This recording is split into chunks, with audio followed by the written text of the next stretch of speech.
حضرت زید بن خالد جوہنی رضی اللہ تعالیٰ عنہ سے روایت ہے، رسول اللہ صلی اللہ علیہ وسلم نے فرمایا، جس نے روزے دار کا روزہ افطار کرایا اسے ان روزے داروں کے برابر ثواب ملے گا، لیکن ان کے ثواب میں کچھ کمی نہیں ہوگی۔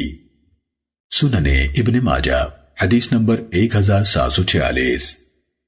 حضرت عبداللہ بن زبیر رضی اللہ تعالیٰ عنہما سے روایت ہے کہ رسول اللہ صلی اللہ علیہ وسلم نے حضرت سعد بن معاذ رضی اللہ تعالیٰ عنہ کے ہاں روزہ افطار کیا تو فرمایا، افطر عندکم الصائمون وَأَكَلَ طَعَامُكُمُ الْأَبْرَارُ وَصَلَّتْ عَلَيْكُمُ الْمَلَائِكَةُ، تمہارے ہاں روزے دار روزہ افطار کرتے رہیں، تمہارا کھانا نیک لوگ کھائیں اور فرشتے تمہارے لیے رحمت کی دعائیں کریں۔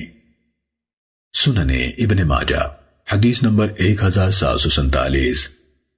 حضرت ام عمارہ رضی اللہ تعالیٰ عنہ سے روایت ہے، انہوں نے فرمایا، رسول اللہ صلی اللہ علیہ وسلم ہمارے ہاں تشریف لائے تو ہم نے آپ کی خدمت میں کھانا پیش کیا۔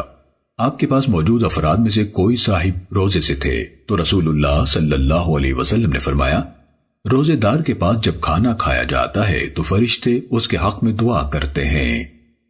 سننے ابن ماجہ حدیث نمبر 1748۔